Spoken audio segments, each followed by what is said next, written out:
લેવલમાં આપનું સ્વાગત છે। વડોદરા શહેરના અજવા રોડ વિસ્તારમાં કોંગ્રેસનો ચૂંટણી પ્રચાર।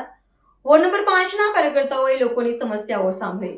આજવા રોડ ખાતે આવેલી ઇબ્રાહીમ બાવાની આઈટીઆઈની અંદરના વિસ્તારમાં વોર્ડ નંબર 5ના કોંગ્રેસના કાર્યકર્તાઓ દ્વારા સઘન ચૂંટણી પ્રચાર કરવામાં આવ્યો હતો। આ જનસંપર્ક અને પ્રચાર દરમિયાન કાર્યકર્તાઓએ સ્થાનિક લોકોની વિવિધ સમસ્યાઓ વિશે જાણકારી મેળવી હતી અને તેમને આશ્વાસન આપ્યું હતું કે તેઓ તેમની દરેક સમસ્યાનું સત્વરે નિરાકરણ લાવશે।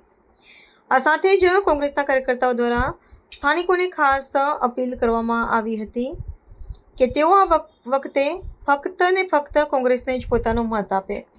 આજે એકતાનગર ઇબ્રાહીમ બાવાની ઇન્સ્ટિટ્યૂટથી અમે કોંગ્રેસની જે પેનલ છે આ વિસ્તારમાં લોકોને મળવા માટે નીકળ્યા છે, લોકોની સમસ્યા જાણવા માટે નીકળ્યા છે કે ભાઈ આ વિસ્તારમાં તમારી શું શું સમસ્યાઓ છે।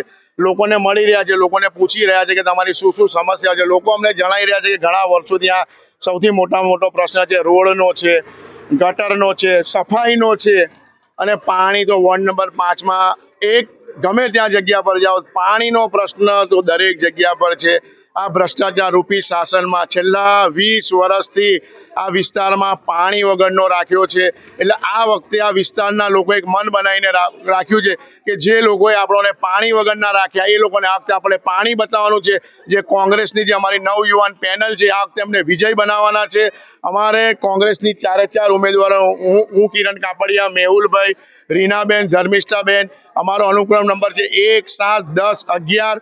એના પર 26મી તારીખે ઈવીએમમાં પંજાના બટન દબાવીને અમને જંગી બહુમતીથી જીતાડો એ જ અમારી પ્રાર્થના છે। 26મી તારીખે ઉનાળાનો સમય છે, રવિવાર છે, જલ્દી સવારમાં 7 થી 12માં મતદાન કરીને આ કોંગ્રેસની પેનલને ભવ્ય વિજય બનાવો।